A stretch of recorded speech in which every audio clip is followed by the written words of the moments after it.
Welcome to the A Monday Moment with Dr. Mal podcast, where each week I, Dr. Mal, share life lessons and motivation to kickstart your Monday. Whether you're starting your day or winding down, join me or me and my future guest for a burst of positivity and a fresh perspective. Let's make Mondays meaningful together.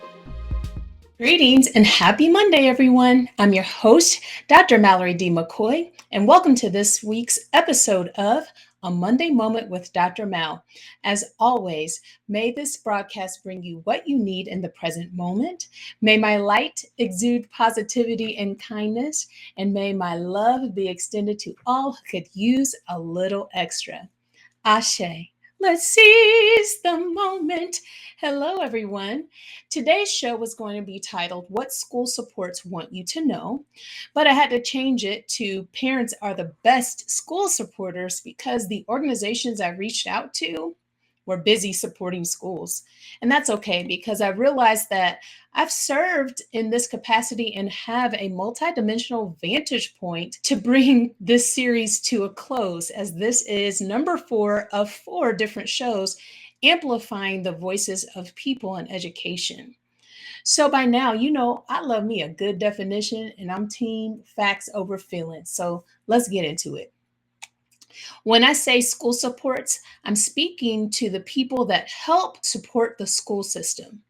They could be employed by the school district itself, or they could volunteer time to schools or represent an organization that is devoted to supporting public education. According to an NEA Today article, school supports make up more than 1/3 of all public school employees. No article needs to speak to how essential they are because when they are not in place, we know how detrimental it can be to the functionality of our lives when they're not in place. Examples of school supports often employed by the school district include, but are not limited to, the following: substitute teachers, custodians, teacher assistants or paraprofessionals, food service workers, coaches, crossing guards, bus drivers, maintenance workers, school nurses, IT support, guidance counselors and therapists, psychologists, psychiatrists, and front office staff. And we can't forget about them because we know that the school doesn't run without the front office staff. School resource officers, translators and interpreters, and community liaisons. And there's actually even more supports in place at the school level. Parents and community members are also school supports that often volunteer at schools, either because they have a direct relationship with the school or come to the school by way of outside organizations. One program that I loved when I was working full-time was Youth Friends. And I actually, as a full-time teacher, was a part of Youth Friends. And if you're not familiar with that program, it's where mentors from the community or in the school would support students on an academic and social basis every month. And I actually met with my Youth Friends every week because I was in the building. There are many education nonprofits in the United States, and there are many right here in Kansas City, Missouri. Well-known ones are Teach for America, City Year, YMCA, and United Way. And some local to Kansas City include Front Porch Alliance, Operation Breakthrough, Della Lamb, Aligned, KC Healthy Kids, Literacy KC, Harvesters, and Teachers Like Me. I'm going to inject my personal anecdote here because after serving in the education system as a full-time veteran vocal music teacher for 14 years, I did something I never thought I would do in the history of ever, and I said I would never do it, and I did it anyway.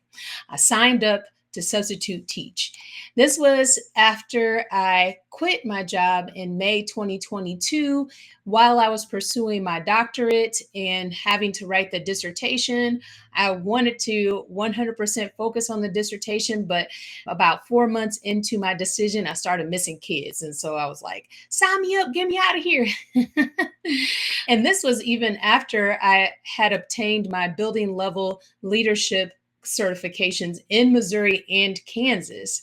So during my time as a substitute, I met no one that's certified like me, because why would someone get all of the certifications that I have to not be in the classroom full time? I asked myself that many times, and I'm sure people around me were like, why aren't you going into education? You have all the certification. It doesn't make sense. And I'm still trying to make it make sense, but it makes sense to me. That's all that matters.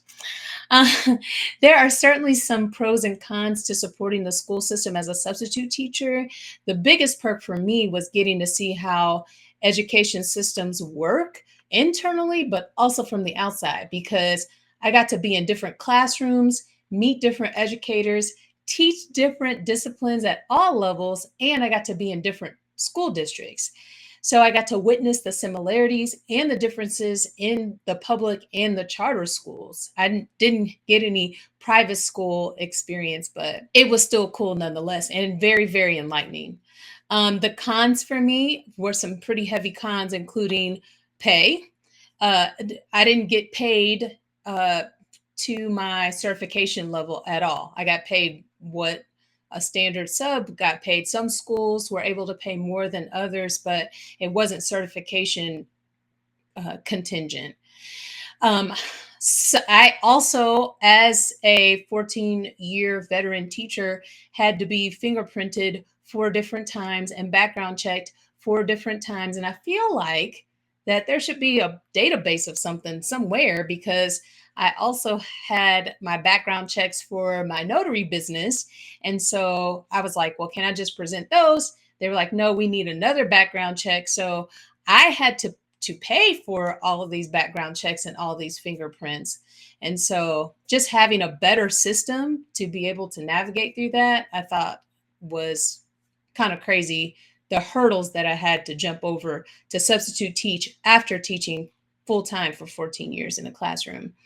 And then probably my largest con was the battle of the egos and biases of teachers in the buildings that I subbed at, specifically because there's an error that they carried themselves around in regard to substitute teachers. Like it was like, here's teacher, here's substitute. So that was very enlightening. And I hope that in my 14-year tenure, I never treated anyone like that, because that's horrible. Anyway, this year I was led to hang my substitute hat up to focus my energy on my life purpose. And I'm thankful for the privilege to be able to do that. I have all that I want and need, and everything has been taken care of. It's like fallen into place now that I'm aligned with my life purpose. But that doesn't mean that I don't have my hand in advocacy for students and teachers in the education system. That just means I get to advocate freely without being muted by being a part of a system I'm advocating for, which brings me to my topic of the week. And at this point, before I go in, I want to take a moment to give a shout out to all the parents, because as a parent myself, I understand that navigating parenthood can be challenging, especially when you're simultaneously navigating adulthood. To me, both have been foreign concepts that no one has given me a manual to. And yet, for a person like myself, I just have been doing what I think I'm supposed to do without actually knowing what I'm supposed to do. So I know I'm probably speaking to some people listening to me, because that's how I felt. And also speaking for myself, sometimes I don't want to adult. And that means that sometimes I don't even want to parent, but just for a few hours, like just long enough to like take a nap and read a book. That's all I need. But we still press on. We still do what we must, because we don't get to decide in that space. So in saying that, I'm going to say it point blank. Out of all of the school supports that I mentioned, parents are the best school supporters. It should be obvious, because the clientele of schools are children who don't live in school buildings, because they have homes with their parents. However, I've always felt and noticed a covert and overt separatist attitude between school and home, when that should never be the case. It feels like a blind trust that parents have. basically sending their child to experience whatever in the school environment. I noticed that there was this huge umbrella of apathy as far as what's going on in schools, and it's starting to get better, but it still exists in some senses. Now, in the parents' defense, after COVID, they weren't really allowed in school buildings at first, but I'll tell you, because I was there, when the school buildings did actually open up, they weren't busting down the doors to get in there. Now, I know, and I've decided that there are three categories of parents that send their kids to school. There are parents who wouldn't argue that they're responsible for their children no matter where they're at. And parents in this category will not send their children into an environment they haven't walked into. I am that parent. I'm going to walk into an environment where my son is going to be. And based on my experience as an educator, I know that there's parents in another category who don't care about their kids and want more than a few hours to not adult or parent. They like, come get these kids because I need a second. And then you have another category of parents who are dealing with one of the following factors. One, they have busy work schedules because the way these bills are set up, baby, they got to be at work. And then because they worked all day, they're tired and they want to sit down. And I totally get that too, because I was full-time teaching. So I was with other people's kids, and then I was having to come home and deal with my own child. And that was a lot. Second, some parents don't have reliable transportation or housing and rely on school buses and taxis to take their children back and forth to school.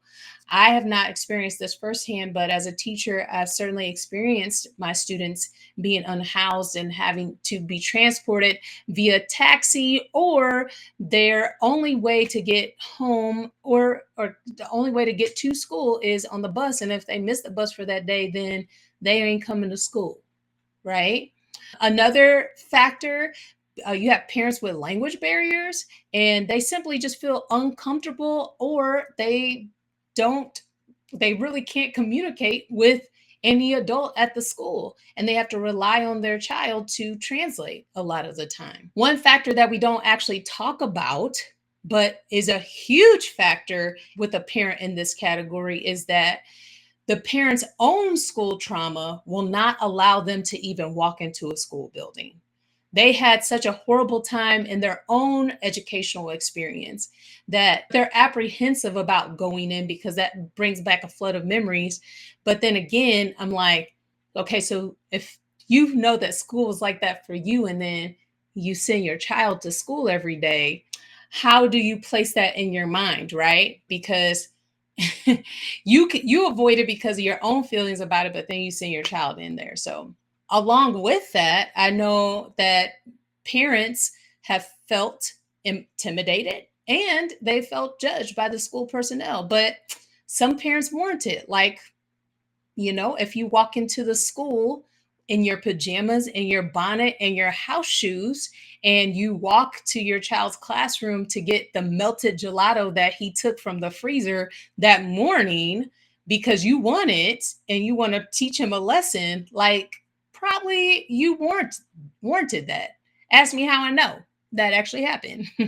But in all seriousness, as I mentioned in my last episode, me, the thrice degreed educator, veteran educator, sitting through my child's IEP meeting, there was some educational jargon flying around that I was not even privy to.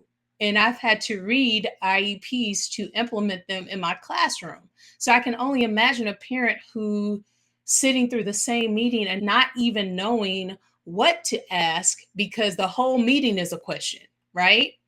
So for the record, parents can fit into one category or they can fit into multiple categories at the same time. Again, like I said, I empathize with you. I've been there. I've done that. For all the parents and all the categories, though, I don't think it's far off to assume that parents recognize the importance of being supportive and involved in schools, despite whatever factors bar them from being involved in the school space. I want to believe that parents want to be involved. So perhaps even a bigger barrier to parent involvement is not the what, it's the how. So, for this episode, I'd like to offer a list of suggestions to help move you through this barrier of parental involvement. School support doesn't have to be this big, grandiose gesture because small yet effective gestures work too. So, you can start by establishing a relationship of some sort with the person that has your child every day, all day. Be at the ready to offer up any suggestions to help them work through meltdowns and learning frustrations by sharing your child's strengths, weaknesses, and how they learn best. And if you don't know any of these things, then I'm charging you to spend some time with your child so you can learn where their strengths are, where their weaknesses are, and how they best learn. And also, side note, please give the school your real number, your real phone number. I, as a teacher, have experienced so many times where it's not a real number that's in the system or the number has been disconnected. So if you get a new number, update the number. Ask me how I know. Next, you should learn what your kids are learning at school to better help them and reinforce what they're learning at school, where they spend the majority of their time during the day at home. Teachers are never against the parents. I 100% believe that across the board. The goal is ultimately to work together. We don't get paid enough to be against parents. We just don't, but both parties have to be willing to do so. Like I've said, probably in each one of these school oriented episodes, it's literally a three-part relationship. It's parent, it's student, and it's education system. So we have to be able to work together. Also, when students know that their parents are supportive of the education process, they take more pride in what they do in that environment. If parents are reinforcing what is happening at school at home, then they know what to expect. And they know that if in one environment you are not mirroring what's happening in the other environment, then they're less apt to play games during school, because we can certainly tell when the kids that come to school, when their parents are disconnected from school, because they come to school and act like their parents don't care what happens at school. Ask me how I know. Okay, this one's really important. Please, please, please make sure that your kids get a good night's sleep. Make sure they are hydrated with the proper hydration, water, fruit, things like that. And then make sure they're getting a nutritious meal to feed their brain. Do not sugar them up before school and or send a huge bag of blue dye flavored Takis with them to school. Both options are not optimal for the best learning to take place. So feed them real food. Another thing you can do is attend parent-teacher conferences and regularly check up with your child's teacher to discuss their progress. Schools have made it way easy nowadays to check in with their progress. So, especially at the secondary level, you have access from your phone. Because I got friends who got parents, I got friends who got kids at the secondary level, and all they have to do is check their phone. You can join the PTA or Boosters Club at your child's school to help them plan events. I'll be honest, right now, I am not on my son's PTA board at his school because when my son gets home, all he wants to do is chill. And right now, because I know that he needs to decompress from school, I respect that and I let him just decompress. But whenever he's ready to be social, I'll be at the ready too. So, but I do my due diligence and I check in periodically with his teacher to see how it can help support the classroom for sure. Another thing you can do is when those bonds come up, please be vocal about them and get out to support them, because that money does come back to schools and that money does help with the schools. Unfortunately, the money that schools get is tied to taxes sometimes. So yeah, let's get out and support those ballots when they come up. And if you can swing it, I'm sure teachers would appreciate you donating school supplies that you have either just lying around or that you've went to get it, because they don't just need school supplies at the beginning of the year. They need them all throughout the year. And right now, a huge need for families is food. So if you can swing, take in some snacks for a classroom or two to the school, and even paying off lunch balances help a whole lot. You can attend school board meetings. To attend a school board meeting does not affect one school directly. It actually affects all the schools. And it's important to be involved with the school board meeting because the policies that are being used district wide are created in those school board meetings. So just being in tune with what's going on. You don't have to show up in person anymore because a lot of the school board meetings are streamed online. So, take out 30 minutes or however long school board meetings are and chime in. And then finally, I would suggest that you listen to the teachers that are in the buildings every day and help to advocate for their voice to be used in creating policies. The people who should be able to affect the most changes in school environments are the people who are actually in the school environments every day. That makes too much sense. If teachers are in the environment with kids every day, and are literally the first responders to their physical, mental, emotional, and educational needs, then shouldn't the educator voice be highlighted in making policy? Just saying. There's just a novel concept there. It's not like that right now, so there needs to be a shift. And parents, you can help by being vocal about that. I'm just going to mic drop it right there because I think that'll preach itself, all of what I said. So that's all for me this week. Short and sweet. Thank you for tuning in to A Monday Moment with Dr. Mal, now proudly a part of the Live Podcast Network.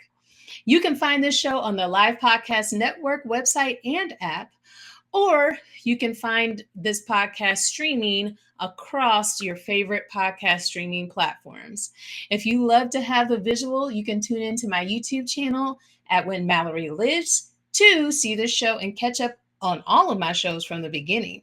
Next week, I'm again returning to solo dolo. I'm going solo dolo, and I'm going back to a motivational type of structure. So next week's episode is actually going to be entitled, If You Ask to Receive, You Better Be Ready for It. And I'm really excited about it. You don't want to miss it.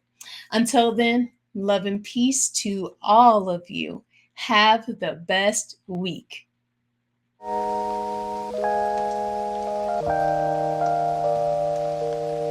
Thank you.